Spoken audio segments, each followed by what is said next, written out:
मोहतरम सामीन व नाज़रीन इकराम, आप देख रहे हैं आपका अपना पसंदीदा चैनल उर्दू लिटरेचर। आप सभी का आपके चैनल पे खैर मकदम है।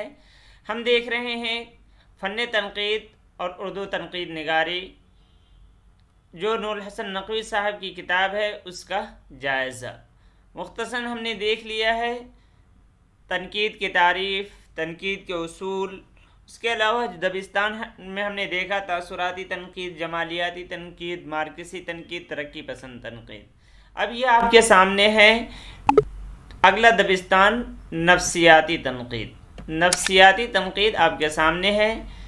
तो आइए अब हम चलते हैं अपने इस दबिस्तान की तरफ। इस बाग में भी हम टहलते हैं। तो जैसा कि मुअल्लिफ़ का उसूल रहा है कि वो अक्सर क्या करते हैं कि उस सबसे पहले एक कौल लाए हुए हैं। आइए उस कौल को देखते हैं। तनकीद के सिलसिले में फ़नकार की शख्सी अहमियत को नज़रअंदाज नहीं किया जा सकता। यानी एक शख्स की ख़ुद जो उसकी अहमियत है, यानी अदीब की, उसको देखना पड़ेगा। किसी फ़नपारे को फ़नकार की शख्सियत से जुदा करके समझने का ख़याल मुहम्मल है, बेकार है, यानी ऐसा नहीं हो सकता। फ़नकार की शख्सियत को समझते वक्त तहलील नफ्सी से नक़ाद का गुरेज़ा रहना अमली तौर पर फ़नकार की शख्सियत से जुदा करके समझने के मुरादिफ है। तो देखिए, ये तहलील नफ्सी क्या है। कह रहे हैं कि जब हम फ़नकार की शख्सियत को समझना पड़ेगा, अगर जैसे कि ऊपर बात आई, तो उसको समझने के लिए आपको तहलील नफ्सी से काम लेना पड़ेगा। अगर उससे आप गुरेज़ कर रहे हैं, एतराज़ कर रहे हैं, तो गोया कि उसकी शख्सियत को आप समझने से गुरेज़ कर रहे हैं। किसने कहा है? प्रोफेसर शबीहुल हसन। मौलिफ़ लिख रहे हैं कि नए उलूम और जदीद साइंस ने अजीब राज़ों के चेहरों से निकाब हटाई है। तो देखिए, आम तौर पर मज़मून का यही होता है कि सबसे पहला जो जुमला रहेगा वो आम रहेगा, फिर धीरे धीरे हम ख़ास की तरफ आएंगे। जैसे कसीदे में तशबीब है, फिर आते हैं आप गुरेज़ करते हुए मदह की तरफ। तो जब भी कोई मज़मून इंसान लिखे तो यही है कि पहले एक उमूमी जुमला लिखे। तो यहाँ पे उन्होंने यही कहा कि नए उलूम और जदीद साइंस ने अजीब राज़ों के चेहरों से नकाब हटाई है। उनमें से एक राज ये है कि हमारे जहन के अंदर बहुत सी अनजानी दुनियाएं आबाद हैं। हम जो कुछ कहते हैं या करते हैं, उसमें उन दुनियाओं का अक्स बहर तौर नज़र आता है। जो इल्म हमारे जहन के उन तहखानों में घुसकर सुराग रसानी या जासूसी का काम करता है, उसे इंसानी नफ्सियात का इल्म कहा जाता है। ये बात कि ये एक राज आई कि हमारा जो जहन है, ये सिर्फ थोड़ा सा नहीं है, बल्कि इसके अंदर बहुत सारी दुनिया आबाद है, और जो उन दुनिया को पढ़ता है उसको कहते हैं हम इंसानी नफ्सियात। ये इल्म इन बातों से सरोकार रखता है। अब गोया कि यहाँ से इल्म नफ्सियात के या इंसानी नफ्सियात की तारीफ़ कर रहे हैं। ये इल्म इन बातों से सरोकार रखता है कि इंसान किस तरह सोचता है, किस तरह महसूस करता है, और किस मौके पर उसके जज्बात क्या होते हैं। तो ये इन चीज़ों से बात करता है। तो इस पैराग्राफ में हमने इंसानी नफ्सियात को देखा कि इंसानी नफ्सियात किसे कहते हैं और ये किन चीज़ों से बहस करता है ये इल्म। तो देखिए, ये इस चीज़ों से कि हम किस तरह सोचते हैं, किस तरह महसूस करते हैं, और किस मौके पर क्या जज्बात होता है, तो इन चीज़ों से बहस करता है ये इल्म। अब आगे लिख रहे हैं कि ये इल्म जिसने बताया कि हमारा जो जहन है, इसमें अनजानी दुनियाएं आबाद हैं, इस एतबार से हमारे जहन एक तहखाने के मानिंद है जिसमें तरह तरह का सामान महफूज है। इस तहखाने में, जो जहन एक तहखाने के मानिंद है, इसमें इस तहखाने में दो तरह, ये आप तस्वीर देख सकते हैं, ये यहाँ से ये चीज़ें हैं जिसके बारे में जहन में, हमारे जहन में क्या चल रहा है उससे हम वाकिफ़ होते हैं, क्या क्या चीज़ें होती हैं। तो एक ये हिस्सा होता है, एक खाना ये होता है, उसके एक हिस्से के बारे में हम खूब जानते हैं उसमें क्या क्या मौजूद है, और उसे क्या नाम दिया जाता है? शऊर का नाम दिया जाता है। लेकिन जो दूसरा हिस्सा है, जो यहाँ से देखिए ये नज़र आ रहा है नीचे की जानिब, यहाँ पे बिल्कुल अंधेरा है। इस इलाके में ये जो आपको यहाँ से ये चीज़ें ये जो नज़र आ रही है, ये जो दिखलाया गया है, इसमें बिल्कुल घुप अंधेरा है। तो वही कह रहे हैं दूसरे हिस्से में घुप अंधेरा है, उसके बारे में हम खुद भी नहीं जानते हैं कि उसमें क्या क्या चीज़ें हैं। इस सिलसिले में फ्राइड कहता है कि इसमें नापसंदीदा चीज़ें जमा रहती है, जैसे जिनसी ख्वाहिशात, लालच, खुदगर्जी वगैरह, यानी जिससे हम लोगों के सामने बयान नहीं कर सकते, लोगों की वजह से हम उसे दबा कर रखते हैं। तो वो तमाम के तमाम अनकॉन्शियस माइंड में चला जाता है, जिसे हम लाशऊर हिस्सा कहते हैं। और ये था शऊर, जो जिसे हम वाकिफ़ होते हैं, यानी ये शऊर वाला हिस्सा।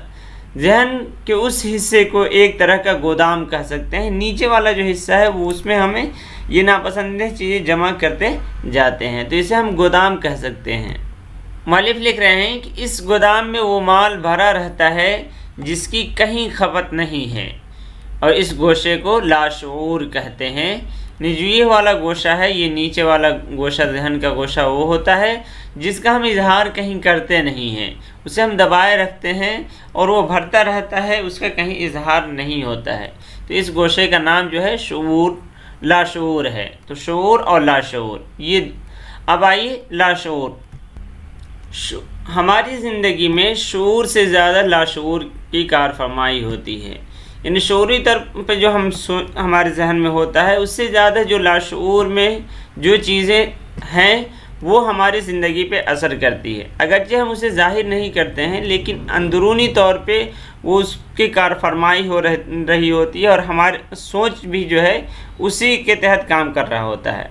अगरचे हम ज़ाहिरन दिखते हैं, यानी जो चीज़ें ज़ाहिरन वैसे साबित करने की कोशिश करते हैं, लेकिन लाशऊरी तौर पे वो काम करता है। जैसे देखिए, कोई बुराई करने की चीज़ है, तो अगरचे हम किसी के सामने किसी के डर से नहीं कर रहे होते हैं कि लोग देखेंगे तो क्या कहेंगे, लेकिन अंदरूनी तौर पे उससे मुतालिक पूरा हम मनसूबा बना रहे होते हैं।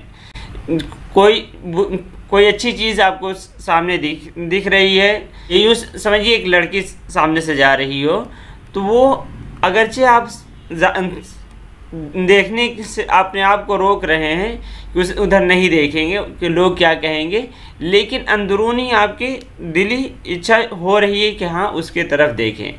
तो देखिए, जो जिनसी ख्वाहिशात जैसे अभी बताया गया कि वो अगरचे आप उसे रोक रहे होते हैं, यानी उनकी ख्वाहिश होती है, लेकिन शऊर आकर कांस्टेबल का काम करता है, पुलिस का काम करता है, उस चीज़ों को रोकता है। और इसीलिए फ्राइड का कहना है कि जब ये शऊर सो रहा होता है, यानी जिस वक्त हम सो रहे होते हैं, तो जो हमारा लाशऊर होता है वो सामने आता है।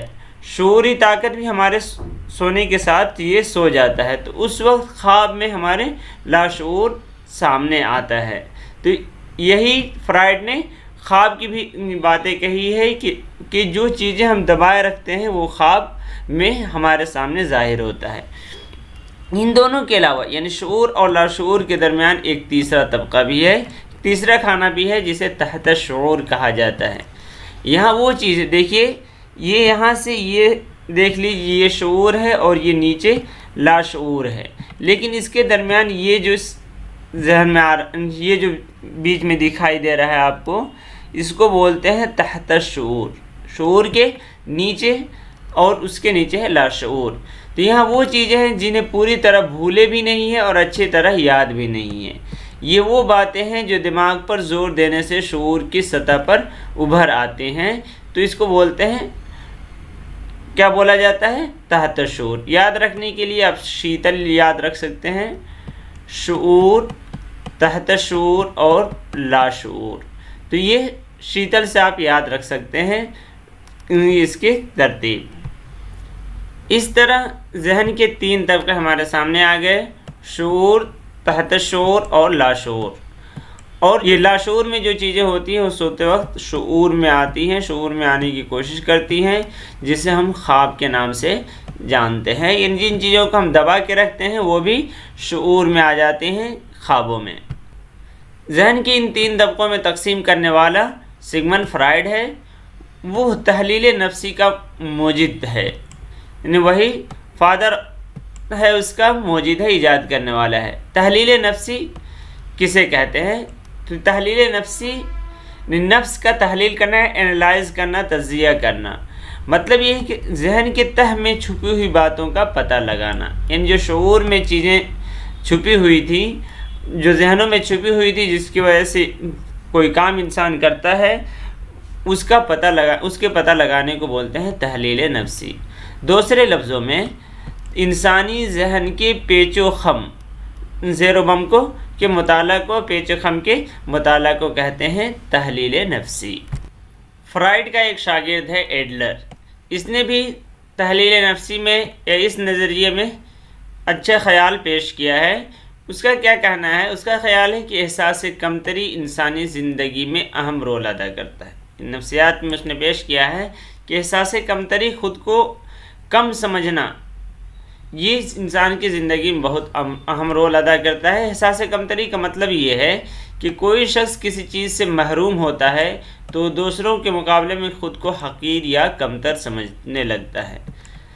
अब ये एहसास कमतरी पर इंसान कैसे काबू पा सकता है और कितना पाता है, उसी एतबार से उसकी शख्सियत निखर कर सामने आती है। उसका कहना है कि ये एहसास जो है, एहसास कमतरी, शुरू से आखिर तक इंसान को घेरे रहता है। जब इंसान पैदा होता है तो उस वक्त माँ बाप पर, घर के लोगों पे पूरे तौर पे मुनहसिर होता है, तो इस तरह वो अपने आप को हकीर समझने लगता है। लेकिन अगर वो उस पर काबू पाकर ख़ुद को अच्छा साबित करने लगे तो उस एहसास को एहसास बरतरी कहते हैं। वही कह रहे, कौन इसे किस तरह बर्दाश्त करता है और किसका रद्द अमल क्या होता है, इसी रद्द अमल से इंसान की शख्सियत तामीर होती है। तो ये जो इंसान का रद्द अमल होता है, तो उसी से वो अच्छा एक पर्सनालिटीज़ भी बन सकता है और उसकी कमतरी भी, और ख़ुद को हमेशा के लिए कमतर भी समझता रह सकता है। अब इस पे काबू पाने के लिए एक तो है कि एहसास बरतरी, ख़ुद को अच्छा साबित करना। मिसाल के तौर पे अंग्रेज़ शायर का लागर होना। एक अंग्रेज़ शायर था पोप। ये अंग्रेज़ शायर एक पोप था, वो था बहुत दुबला पतला, तो वो अपने आप को मोटा जाहिर करने के लिए कई कपड़े पहनता था, कई मोजे और जुराबें पहनता था। तो ये एहसास बरतरी, अपने ख़ुद को अच्छा साबित करना, तो इसके ज़रिए से एहसास कमतरी पे काबू पाया जा सकता है। उसी तरह तंगदस्ती, गालिब की जो तंगदस्ती का, इसका रद्द अमल जो है उनके दादो दहेश, कि अगर दौलत नहीं तो कम से कम लोगों की तारीफ़ ही मिल जाए। तो ये जो है एहसास कमतरी को दबाने के लिए एहसास बरतरी हासिल कर लेना। उसी तरह प्रेमचंद के जो अफसाना है कफन, उसके किरदार घेसू और माधु जो है, उनकी फाका कसी का एहसास है। जब उन्हें जो रुपया मिलता है कफन के लिए तो वो खूब ये करते हैं, खाते पीते हैं, उसके बाद कुछ बचा हुआ जो होता है वो गरीब को दे देते हैं और ख़ुद को मालदार समझते हैं, यानी ख़ुद को एहसास बरतरी। तो उस वक्त जो इनका इजहार है तो ये है एहसास बरतरी। तो गोया जो उनकी पूरी ये फाका कशी रहती है, बची हुई पूड़ी देने के ज़रिए, भिखारी को देने के ज़रिए से उनका एहसास कमतरी ख़त्म हो जाती है। दूसरी सूरत क्या है एहसास कमतरी पर काबू पाने की? कि ख़याली दुनिया में गुम होना, कि हमारे पास बहुत कुछ है, हर एक चीज़ है। मिसाल के तौर पे मीर का चाँद में हसीना नज़र आना, यानी जब उनकी ख़ुद की अपनी हसीना नहीं मिली, महबूब नहीं मिली, तो चाँद में हसीना ढूंढना कि चाँद उनके पास आता है और उनसे वो बातें किया करते थे। तो ये दो तरीके हुए। लेकिन जो दूसरा जो तरीका है ये ख़तरनाक है। क्यों? इसलिए कि इससे बहुत सारी बीमारियां होती हैं, नफ्सियाती बीमारियां वजूद में आती हैं। फ्राइड के एक दूसरे शागिर्द हैं कार्ल जोंग, इनको कार्ल योंग भी कहते हैं। ऐसे जोंग सिर्फ आम तौर पे लिखा होता है योंग। इनके नज़रियात भी बहुत ही अहम हैं। उसने इज्तिमाई लाशऊर का नज़रिया पेश किया। तो ये याद रखिएगा, आम तौर पे ये सवाल पूछा जाता है कि इज्तिमाई लाशऊर का नज़रिया किसने पेश किया, तो इंसान को इश्तिबाह हो जाता है फ्राइड से। फ्राइड का जो है वो सिर्फ लाशऊर है और सिगमंड फ्राइड ने सिर्फ़ और सिर्फ जो दिया है वो शऊर, तहत शऊर और लाशऊर वाला नज़रिया दिया है। लेकिन इसने कार्ल जोंग जो है, इन्होंने इज्तिमाई का नज़रिया, इज्तिमाई लाशऊर का नज़रिया पेश किया है। वो कहता है कि जिस तरह किसी फ़र्द की ज़िंदगी में उसका शख्सी लाशऊर अहम किरदार अदा करता है, यानी जैसे फ्राइड ने कहा कि उसका शऊर, ये जो लाशऊर होता है वो अहम किरदार अदा करता है, उसी तरह इसका कहना है कि इज्तिमाई लाशऊर भी अनजाने तौर पर काम करता रहता है। अब यह इज्तिमाई लाशऊर क्या है? इज्तिमाई लाशऊर उन तजर्बात की इज्तिमाई याददाश्त है जिनसे आलमी इंसानियत गुजरता है, यानी पूरे इंसानियत ये कहिए कि एक सिविलाइजेशन और एक तहजीब में जो एक लाशऊर रहता है वो इज्तिमाई तौर पे काम कर रहा होता है। जैसे हमारे रीत रिवाज या मज़हब कहें तो अनजाने तौर पे अलग से हमारे तमाम के तमाम जो हम शऊरी काम कर रहे होते हैं तो उसमें वो लाशऊर में अपना काम कर रहा होता है। ये तजर्बात इंसानी लाशऊर में महफूज हो रहते हैं, यानी जो ये आलमी इंसानियत में जो इज्तिमाई तजर्बात चल रहे होते हैं वो इंसान के हर एक के जहन में वो महफूज होते हैं। वो कहने की ज़रूरत नहीं, वो अंदरूनी तौर पे अपने काम कर रहे होते हैं। जोंग देवमाला और दास्तानों की अहमियत पर बहुत ज़ोर डालता है। तो देखिए, हमारे जो रीत रिवाज पहले जो चीज़ें हैं वो देवमालाई कहानियों में मिलते हैं या दास्तानों में जो चीज़ें होती हैं, ख़ास तौर से हिंदुइज़्म वगैरह का देखेंगे तो उसमें पाई जाती हैं, तो उन चीज़ों पे ज़ोर देता है। उनको कौमों की ज़िंदगी में वो दर्जा देता है जो ख्वाबों को इनफरादी ज़िंदगी में, वही चीज़ है कि ये इनको यानी देवमालाएँ और दास्तानों कौमों की ज़िंदगी में वही दर्जा है जो एक इनफरादी ज़िंदगी में ख्वाब को हासिल है। तो इस तरह इस वीडियो में यही तक हमने देखा कि सिगमंड फ्राइड ने क्या नज़रिया दिया है कि इंसानी नफ्सियात क्या है, वो हमारे जहनों को कितने हिस्सों में तकसीम करता है। फिर एडलर का हमारे सामने आया और अब ये लास्ट में हमने देखा इज्तिमाई लाशऊर जो योंग ने दिया है।